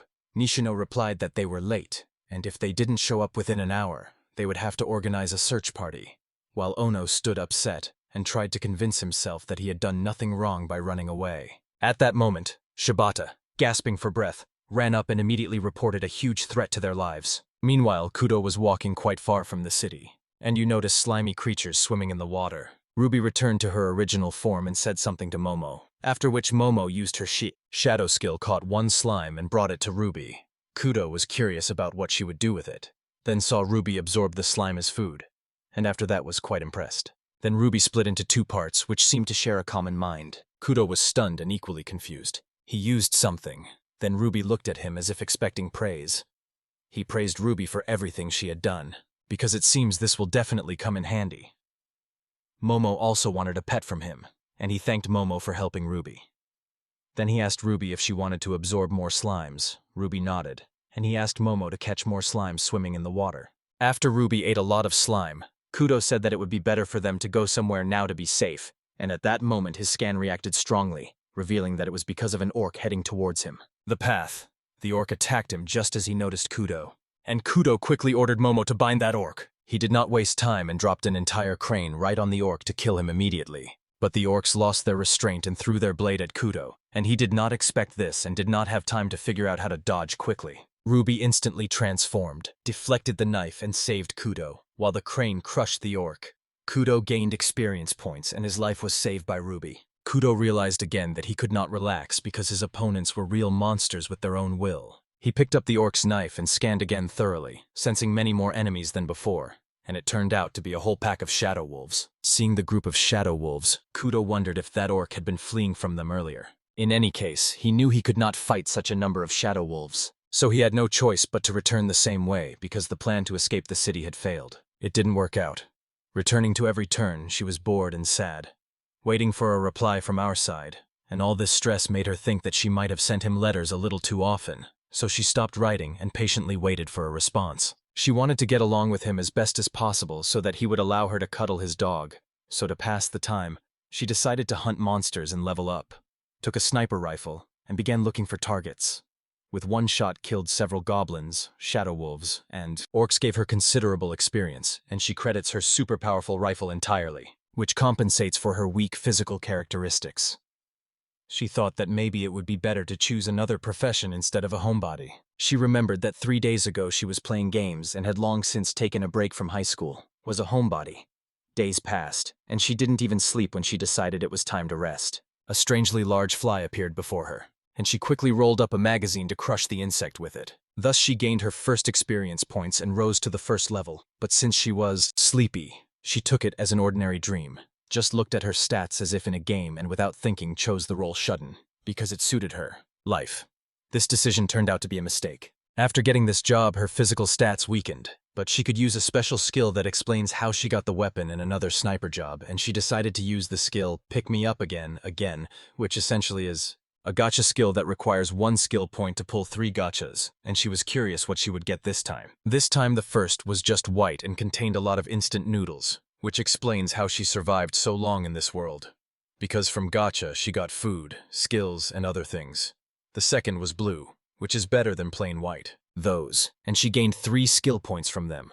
Finally, Ekinos obtained a rare. The bullet gave her exactly what she needed, the skill of body enhancement, after which she went back to farming levels. But to her surprise, she saw a pack of orcs retreating from their main trading center. The smaller one was small, and the larger one, a tall orc, was clearly stronger than her.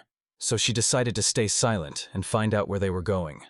She realized the orcs were heading to the hardware store. At the same time, Kudo returned to this area after losing the trail of the shadow wolves, decided to rest a bit and have a snack, and then check the orcish knife he had received earlier, because he thought it would be more convenient to use than the kitchen knife he had been using before. Besides, he needed to check his mail because he had kept it on silent mode for some time. Kudo learned from a letter from Ichinos that those orcs had moved, and among them was a tanned orc. He immediately recalled that it was probably from the trading center, and according to her report, the elder orc had started moving to hunt new prey. At the hardware store, he felt a bad premonition. It made him worry whether Nishino and the others would be okay. Meanwhile, Shibata told Nishino everything about those orcs and deeply regretted abandoning his friends to save his own life. And Nishino replied that if he hadn't done so, he would have died too, and then Nishino and the others here would not have learned about this danger. He praised Shibata and said that if he still regrets it, he just has to do everything to survive further. Rika asked Nishino what they should do next, and he answered that there was no choice. They had to go because strong monsters were approaching. He thought about going either to the school or to the town hall, but at that moment he heard a loud scream of monsters outside, so there was no more time. The guards reported a spotted Paco. They were currently fighting students outside. Nishino quickly went to check the situation, and one of the guards said that these monsters were beyond their ability to handle. Nishino was in trouble and had to quickly decide what to do before everyone here was destroyed. Because just by looking, he realized they were too strong. It was wrong, and the one behind was on a completely different level. He once asked Rika if she could handle that tanned orc. She answered without hesitation that she would definitely die in a second if she faced him. Nishino realized that if Rika thought so too, they had no choice, and he ordered everyone to stick to the strategy and survive at any cost. Nishino's friends did not expect to have to move to the fourth option, and others were confused because they had never heard of the fourth strategy. Nishino had carefully thought through plans 1 to 4 from the start, and the fourth was the worst. Use the evacuees as bait and escape. Only his friends knew about this plan, so he constantly called and misled everyone, saying they just needed to slowly retreat back to the store, and then they would execute the plan. Nishino's friends hesitated whether to apply this strategy. Because they clearly used others as bait, Nishino took full responsibility and told the others that they cannot just die along with the others and must be strong enough to choose to survive. And they agreed with him on this. This is the end, and Nishino had to remain firm in his decision. Meanwhile, Kudo saw that it had started to rain, and it seemed the fire was coming from the side of the household store. He simultaneously received a letter from Ichinose, who reported a fire at the hardware store and an attack by orcs hunting people, and also asked if he had already decided on the party membership request, and Kudo saw how cleverly she slipped this request along with important information. At first, he asked Ruby if she could turn into a raincoat, This made it easier for him to move in the rain, and after walking a little, he felt two people in the park who were not moving. Kudo approached to check and saw Nishino holding Rika in his arms. She seemed to have lost consciousness due to a serious injury. Nishino directly asked if anyone was ahead, which made Kudo realize he had some perception skill, and Nishino himself was barely conscious and asked Kudo for help. Momo could not just leave them and approached Nishino. Nishino did not expect a dog here and asked for help if someone was nearby. He fell unconscious to the ground. Kudo asked Momo if she wanted to save them, although he himself could hardly do anything.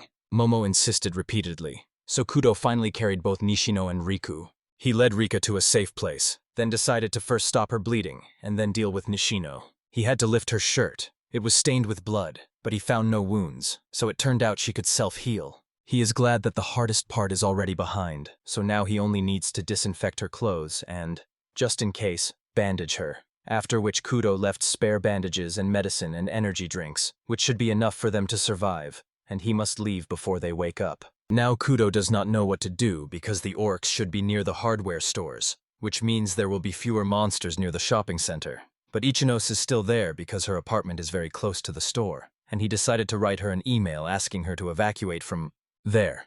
But when he checked the email, there were no unread messages, which was strange because she sends emails every minute, and Kudo looked at the building and felt a bad premonition. Suddenly the roof of the building exploded and scattered. It scares him, and Kudo noticed from afar that the tall orc, who was supposed to be in the hardware store, was now on the roof of that building. Kudo felt bad because he did not anticipate the monster. He considered that place the best for surveying the surroundings and from the high orc's eyes understood that it was looking for prey. Kudo wondered what happened to Ichinos, but there was no time for long thoughts because the tall orc definitely found Kudo, and now it seems chose him as the next prey. Kudo could never forget that screen. This is the time he hears for the third time, and each time someone dies because of it, and this time it is aimed right at him, alone.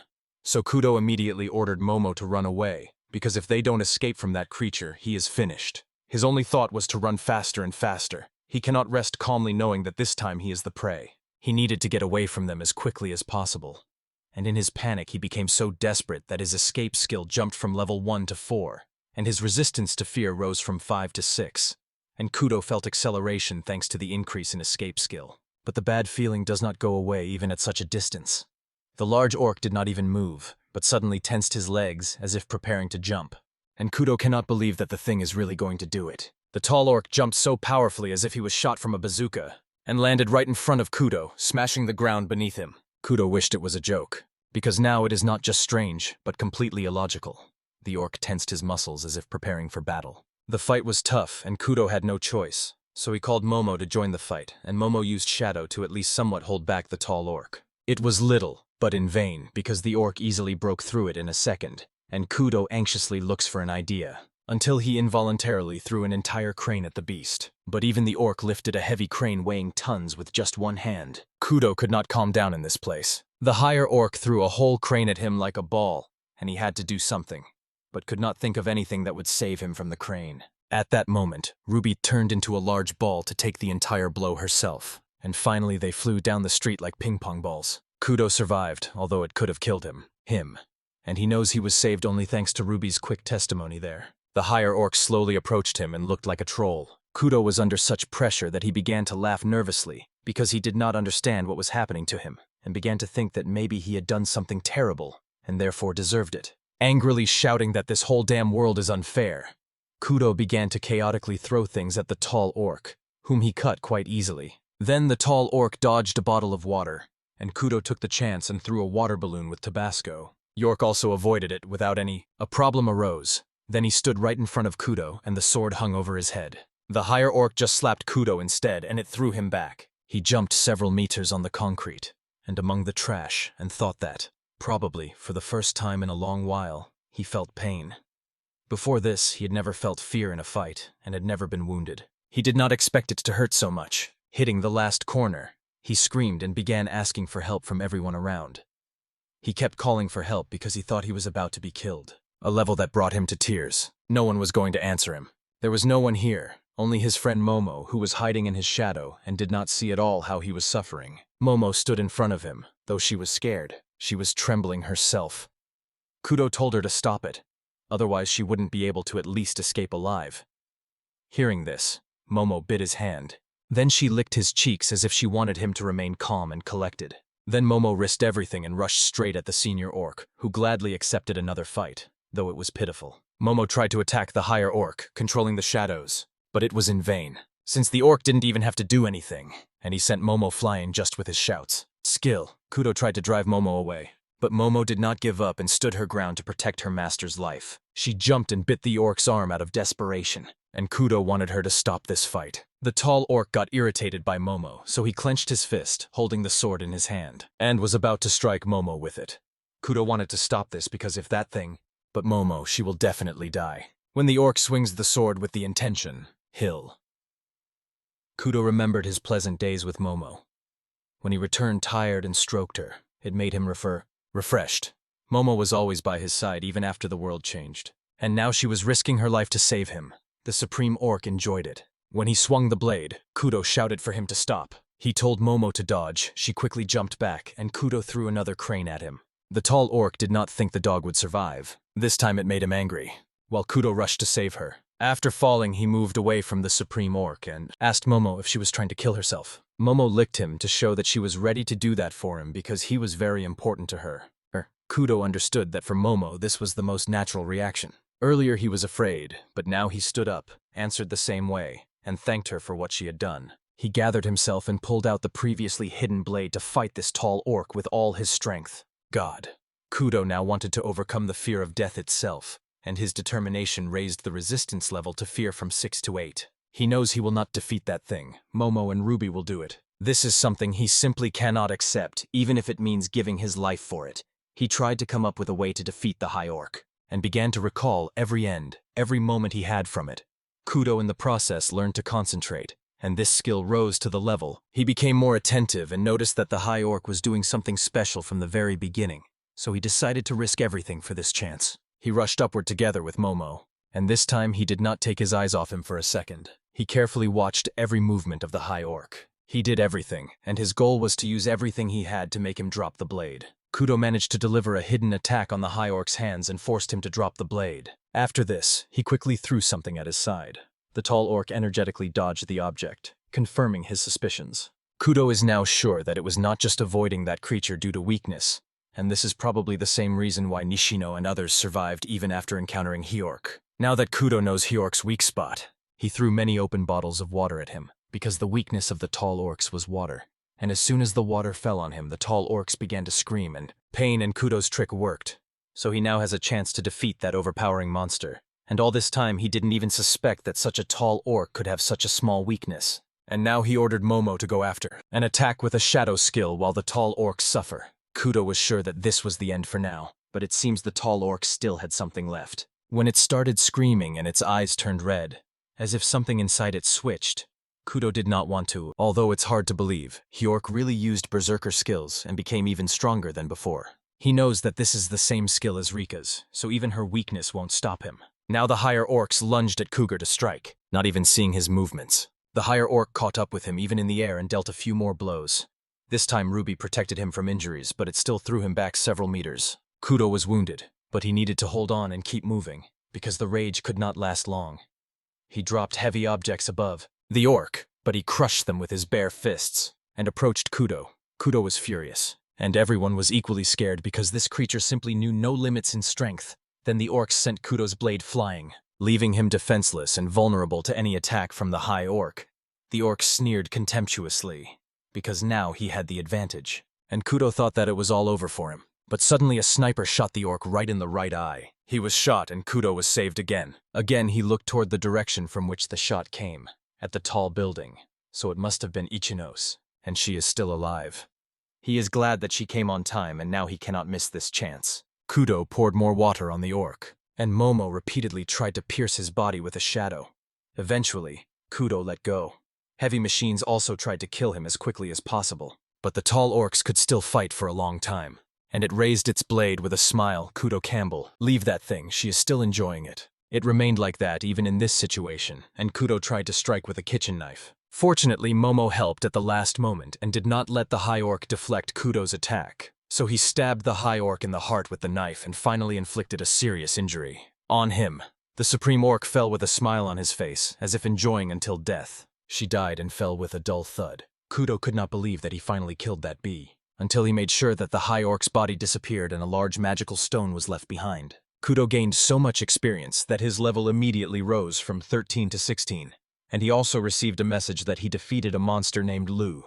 Touching, he also experienced humiliation. A bonus for that, but Kudo was very tired and dizzy, so he fainted and fell to the ground. After some time, he came to his senses, and saw that Momo and Ruby were waiting for him to wake up. He was relieved to see that they were safe. If not for them, his death at the hands of that orc would not have been surprising. He noticed that all his wounds had healed. He also received 80 unread letters from Ichinos, read them all at first and by summer. Arase came here after the battle and healed him with her skill, then petted Momo until satisfied, left Momo and Ruby to take care of him and left. She left because she was nervous to talk to a person face to face, and he did not expect that she had social anxiety. He thanked her for saving him there and she immediately replied. She told him that it would be awkward if he died without giving her an answer. Kudo decided to clarify with Momo, to ask Ruby what they think, because he would also like to allow Ichinos to join their team now. If she had not helped him, he would have died, and if she had not told him about the incident at the hardware store, he also would not have noticed the weakness of the High Orcs. He wanted to trust her, and now he is sincerely her friend. Momo and Ruby also agreed with him, so he has to tell her the good news. I told her the news, and she replied that she would set a meeting time because she needed some time to prepare. Kudo learned that due to social anxiety, she needed time to gather herself. He asked if tomorrow was suitable for her, and she agreed. And now that it was settled, Kudo did not want to stay here any longer, and decided to go to the shopping mall. Now, because he has many things to do, Kudo is more confident than ever that they will survive in this world full of monsters. Meanwhile, the girl with the katana was cutting goblins with Calm, and she also had a dog named Blackie. She was also heading to the shopping mall as part of her research, which makes it quite interesting because Kudo will be... Meanwhile, Kudo was already at the shopping mall, and suddenly there was a whole ruin there. After the victory over the High Orc, Kudo came to the shopping mall and immediately saw a pile of corpses. He is now quite accustomed to this thanks to his stress resistance. Kudo sat down to check the rewards after defeating Hyorka, and immediately leveled up 3 times. Under the unique skill, he noticed some options still in development, vaguely remembered the announcement about the conquest bonus through which he got this skill, but now it was impossible to find out about it, so he just started allocating points for. His assassin skill reached the maximum, and he can improve it as well as choose a 3rd profession. Improvement options: Terminator, Cat, and Ninja. As secondary professions, he could choose Escape Master, Smuggler, and Shadow User. Ninja from Kudo's figure clearly seems like a meme class, but if he gets skills from manga and games, it might turn out quite strong, possibly with cloning and transformation. He knows that in the future he will meet more such enemies, so Kudo wanted to choose a profession suitable for combat and that would complement his current fighting style. Now he decided and promoted the assassin to ninja, which gave him skills such as ninjutsu, toss, 5 senses enhancement, odorless, silent action, and suppression. Similar skills merged into one higher skill. Ninjutsu turned out exactly as he wanted. Kudo now had more means against orcs and shadow wolves and was already thinking about which 3rd profession to choose. She came out and for some reason showed him a shadow. That is, she wanted him to choose the shadow user. Kudo had previously thought about the monster master, but Momo rejected that option and vouched for the shadow. That is, for you. Kudo believes that if she says so, he would choose the 3rd job as a shadow user.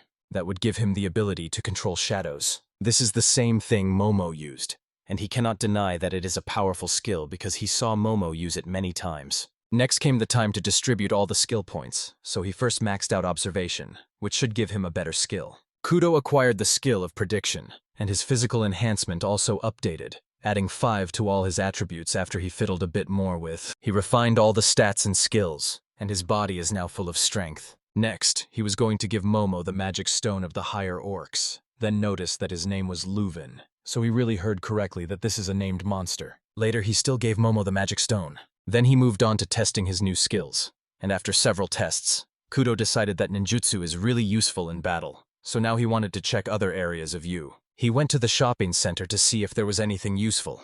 Much of the food was already spoiled, but he does not think monsters ate it. He assumes monsters have their own motives, such as destroying everything around. Kudo came across canned food and water, put them aside as supplies, and later found several books about survival. He is grateful to have come across such a large source of information, which may prove very important for their survival. He saved all the books, and that will suffice for now. Then Kudo received a huge reaction from outside the shopping center. He decided to check and discovered a new type of monsters called the undead, and they don't seem very strong, so they will be the perfect target to test his new skills. He used his own ability to control shadows against the monsters, and now when he himself uses it to restrain the monster, Kudo is delighted to see with his own eyes how convenient it is to be able to control shadows. Then he asked Momo to help, using her new skills. She created a shadow hammer to crush the undead. He gained experience points and learned more about Momo's new skills. Now it's time to train close combat, so he finished off a few more with a knife, leaving 3 more. Kudo noticed that these corpses had magical stones visible, and wondered what would happen if he just pulled them out. He simply approached and pulled one out, which immediately killed the monster. Unlike other monsters, their bodies did not disappear. This meant that he could also store them in the item chest, although he sees no use for them. For now, he does not sense other monsters. It is safe to spend the night here. Kudo found a nice place with one entrance. There he used Ruby as a bed and comfortably lay down to fall asleep peacefully. He wished both good night and went to sleep. They wondered what Ichinos could be doing now. Meanwhile, Ichinos was worried and her stomach. She was very nervous. Just the thought of tomorrow made her feel bad. She was afraid that when they met, he would laugh at her or even hate her, because a year had passed since she met someone. Before, when he lost consciousness, there were no problems, but now she needed to overcome this to stand next to him, be able to pet Momo, and for him to be cheerful. She decided to do everything she could and rest today. The next day, 4 days had already passed since monsters filled the world. Kudo woke up with his companions Momo and Ruby, was going to meet the new team member Ichinose, and was still nervous about it when suddenly he felt an earthquake in the shopping center. He realized that a ruin appeared out of nowhere in the middle of the shopping center. And he saw no threat in this. He was still uncertain and he thought about leaving. But the fact that this place appeared suddenly, like the monsters, could mean that there were clues about this world here, so, having time before meeting Ichinos, he decided to inspect the ruins. And took Momo and Ruby with him. Kudo climbed onto the roof, and found himself in some mysterious room. And he walked with an extended shadow to sense traps and avoid stepping on them. To them. Eventually he came across a mysterious stone pill. On the pillar he found an inscription in an unknown language. The symbols were worn and he could not read them. He also tried to put it in the box for things to deal with later, and it unexpectedly worked. Which calmed him, because he knew he could figure it out later. Although in the list he was recorded simply as a stone pillar, he hoped that at least something would become clear from the name. Now Kudo was walking further through the ruins, and deep inside he found a treasure chest placed in the middle of what seemed completely. Kudo cautiously approached the treasure chest, fearing it might turn out to be another mimic that suddenly appeared out of nowhere on a suspicious altar. But there was also a chance that it was a real treasure. Kudo carefully used shadow skill to open the chest, and nothing happened, so it is safe to check what is inside. He cannot believe that he stumbled upon a real treasure chest. The excitement was too strong. Momo brought him to his senses, and then Kudo went to check the contents of the treasure chest. It turned out to be some kind of treasure map, but when he lifted the paper, he could not read a single letter on it. The chest disappeared, and Kudo kept the page, hoping that its title would reveal something about it. He tried this, but it helped little, because it only showed the parchment. Kudo understood little so far, but believes he will be able to decipher it when he masters new skills. There was nothing else noticeable here, so he decided to leave. He believes that the more he tries to understand the world, the more mysterious it seems. About this. It is like a game, and he still knows little about this world. He used the scanning skill and got 2 reactions, one from a human and one from an animal. He thought they came here after the orcs left. And sneaking a little, he saw that it was a girl with a katana. A black dog was following her. It seemed the girl was looking around the store, and she did not expect it to be so badly destroyed. Kudo feels déjà vu and as if he had seen this girl somewhere before. But he does not remember exactly where. Suddenly he remembered that in his first year of high school there was an abandoned dojo in the district. And this girl reminded him of that little girl he met that time. If he is right, her name was Katsuragi Sayaka. The girl turned around upon hearing her name, and Kudo did not want to accidentally say it out loud. She ordered whoever called to come out and show themselves, and Kudo realized he had made a mistake because running away now would only complicate the situation. So he opened up and explained to her that he did not want to offend her. Sayaka looked at Kudo Kazuto's face for a moment, and remembered that he was Kazu. Kudo thinks that if she called him by that name, it confirms that she really is Sayaka, and he calls her Saya. She started crying upon meeting someone close to her, and ran to hug him to show how glad she was that he was alive. Kudo did not know she was so attached to him, and it seems the black dog was also puzzled by this scene. He asked her if she felt better now. She nods, and Kudo says that they haven't seen each other for a long time, and he is also very glad to see her. although he wanted to know why she was here and what the story was about that sword and that dog. Sayaka told that 4 days ago on the way home she was suddenly chased by monsters, and she somehow managed to return home, but there were already monsters there that also wrecked the place. She panicked and hid in the closet in the dojo. There a goblin ambushed her, and she decided to take her grandfather's katana. She killed that goblin to save her life. After that, she gained a level and a skill. She learned several skills and since then has been looking for her mother and grandfather. But monsters appear one after another, so it is hard for her to find them, and there are only corpses around. Kudo understood that it was probably hard for her. He tried to come. He calmed her down, then asked about the dog, and she answered that the dog's name was Blackie and that she took him as a pet after Kudo moved from his previous neighborhood. She asked if Blackie was cute, and he could also use skills to fight monsters. Kudo says directly that it is very cool, but he wanted her to know that it is not worth telling important information to others so easily, although he knows that she probably told him because she trusts him. Then he decided to introduce her to Momo, and she stepped out of his shadow. Sayaka was delighted when she saw Momo step out of Kudo's shadow. He introduced her to Sayaka, and added that she could also use the skills. Sayaka greeted nervously, as if she had a question. But when he asked about it, she said she was just surprised to meet another doll. And besides, she is incredibly sweet. Kudo would not deny this. He knows that Momo is the sweetest in the world, and Sayaka probably noticed it at first sight. Meanwhile, Blakey seemed low, while he continued to look at Momo.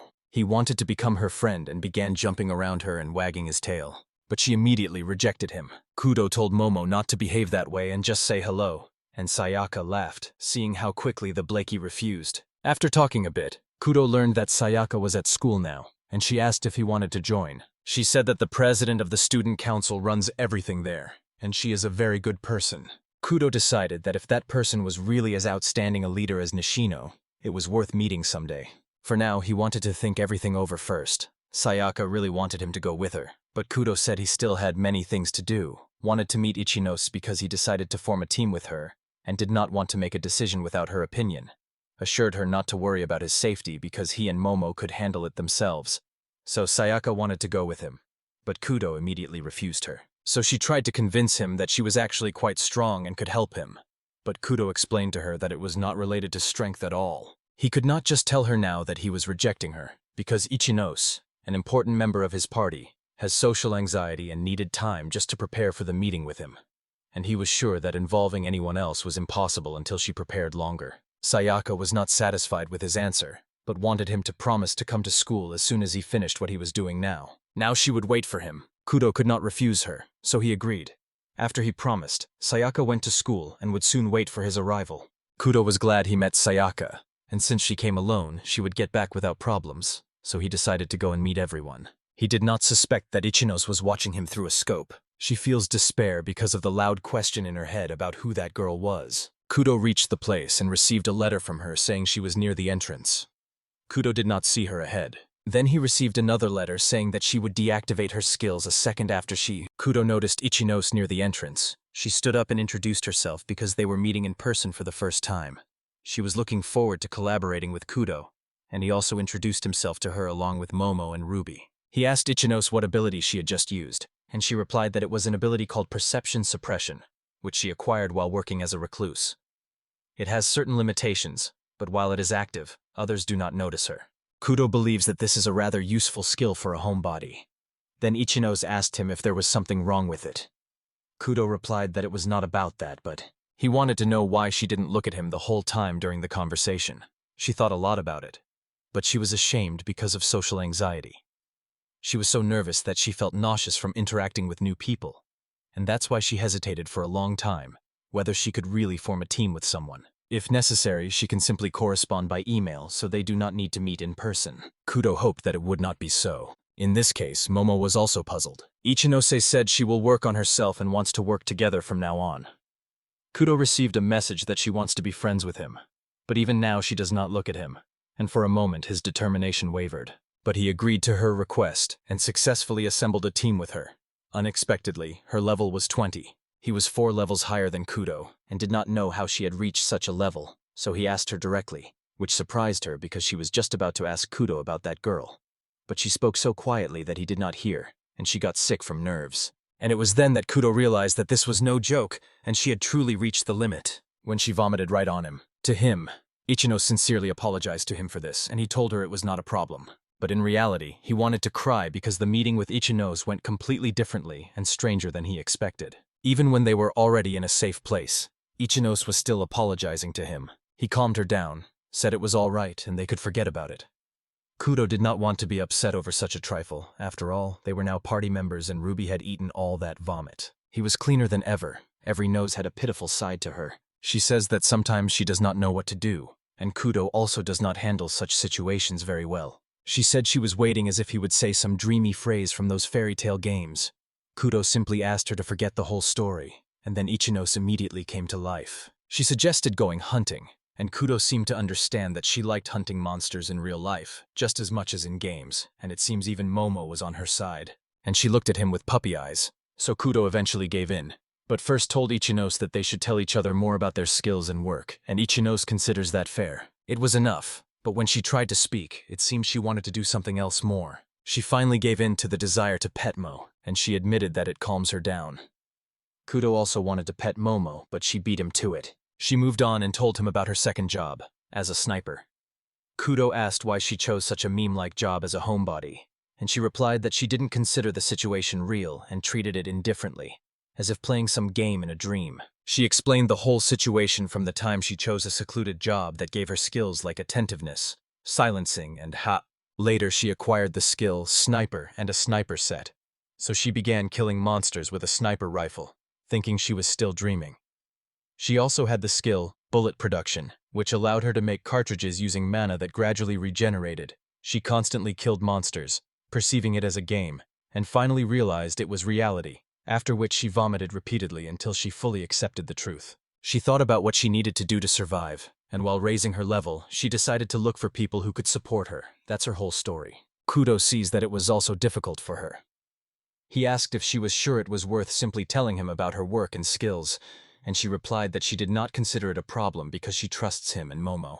She tried to call him by the name Kizuto, but in the end used only the surname Ku. He was pleased to see that she was trying to establish communication, and he thanked her for her trust. Now there was silence between them, and Kudo was already about to ask her something, but suddenly he felt something and told her that this conversation should be postponed for now, because he felt that a pack of shadow wolves was approaching them. So it is better for them to leave here. Kudo carefully watched how the shadow wolves moved. He thinks he might have made a mistake, and because of this they calculated his location, assuming it was because 2 days ago he killed a shadow wolf, or they were acquainted with the one he ran over. In any case, he informed everyone without exception. They were very close because the situation was urgent, and he carried her on his back because they had to move immediately. He apologized for the suddenness. She understands that it's faster this way, but it's hard for her to accept such closeness. Kudo held her tightly, the shadow wrapped around the sniper rifle so that neither she nor the weapon would fall. He tried to put the rifle in the item box, but it didn't work, possibly because it was someone else's property. The shadow wolves were constantly trying to surround them. He felt them from several sides and would hardly be able to escape from them. He told Ichinos that they would have to face them right here. So he entered the shopping center, which seemed like a good place for a fight. She asked to confirm if he was sure about this. What and how as soon as he agrees. Read as if her entire aura switched to hunting mode. She asked Kudo to lift her to the roof using the shadow skill, because her abilities were best suited for aiming and shooting from roofs. Kudo agreed. He also gave her a hat made from a part of Ruby's body using the mimic skill because it might come in handy, so he wanted her to wear it on her head. Ichinos obeyed and was lifted to the roof when she took her place. Kudo is now ready to fight the shadow wolves, and began a combined attack, combining Momo's and his shadow manipulation skill. They confused the shadow wolves, the engine, and then they used their classic strategy of dropping heavy wagons on them. Kudo gained more experience by defeating some of them, and before attacking, he quickly covered his ears and ordered Momo to use the recently mastered roar skill. Her roar was so loud that it scared the shadow wolves, and she had him since then near the magical stone of the high orcs. Now the shadow wolves could not move from fear. Ichinos took this opportunity, shooting them in the head one by one and killing with a single shot. Kudo was impressed that she actively participated in their joint battle for the first time, and she seemed to be fine after Momo's roar thanks to the hat made by Ruby. He thought they would easily handle the last shadow wolves, but everything went off plan because he sensed danger, and quickly fled from the place where he stood. Something dark emerged from there, not just a shadow, and Kudo wondered what it could be. From that dark map. Right. Another shadow wolf appeared, and this one seemed bigger than all the other shadow wolves This means that this shadow wolf with a heavy threatening aura must be higher in rank than the others, and he decided to call him Dark Wolf. Kudo realized that this Dark Wolf did not appear immediately, so he observed Kudo's abilities while he fought with other shadow wolves. It seems to have significantly higher intelligence, and the fact that he encountered another dangerous monster the very next day is troubling. However, Kudo gained powers he had not yet used in battle, thanks to the help of Momo and Ichinose, and he still reserved his secret trump card for later. The Dark Wolf at the other end spread dark matter around to target Kudo, and thanks to greater speed, he was able to avoid this and use the falling heavy objects as a distraction. The Dark Wolf calmly dodged the drops. But what happened next shocked him, because those objects were pulled in by dark matter created by that Dark Wolf. Kudo realized that the darkness was completely different from how he and Momo control shadows, and that things in general can attract objects, so Kudo wanted to return those objects. But he could not return what had already been swallowed by the dark matter. So Kudo understood that he needed to act quickly before entering close combat. In this case, he asked Momo to roar again to catch the Dark Wolf by surprise. However, the Dark Wolf covered himself with darkness to neutralize the effect of the roar, and survived calmly, so the roar proved useless. Kudo anticipated this, and ran up close to the Dark Wolf, taking advantage of the fact that his vision had been blocked earlier to buy some time. The Dark Wolf was surprised that Kudo avoided detection by that thing because he used other objects absorbed by the darkness as supports. Now he had to hit within those few seconds, but it turned out that the Dark Wolf was faster than he expected, because he did and went to crush Kudo with darkness. Kudo felt pain when the Dark Wolf firmly squeezed his body, but in a moment his body disappeared. Something strange scared the Dark Wolf and confused him. Kudo believes that thing was probably surprised because it did not understand what had just happened. Kudo actually used his new ninjutsu, Shadow Clone, to create a clone and make the Dark Wolf focus only on the coins. He can create about 3 clones, each spending 3, and having the same physical abilities as himself. This could become a powerful technique if used at the right moment and wisely. And now Kudo used another clone and rushed into the darkness. Wolf, because then he does not need to risk anything, only the clone will be attacked. The Dark Wolf crushed his clone. Then he threw several more knives at the Dark Wolf. The Dark Wolf used darkness to cover his body, but it also blocked his vision and allowed Momo use his roar again to hinder the movement of the Dark Wolf. Kudo cleverly devised this tactic, relying on his new skills, and in the midst of this confusion, the Dark Wolf was then shot. Filmed by Ichinose. Kudo is confident that this Dark Wolf, although of a higher rank, has the same weakness as the Shadow Wolf. Endurance is weak, but that does not mean he can relax, so the next attack must finish him off. The Dark Wolf gathered all the darkness that was previously scattered, and this time began to spread it again in the same place. Kudo sensed danger and was right. When the Dark Wolf threw out everything that the darkness had previously absorbed, it was directly aimed at our guy.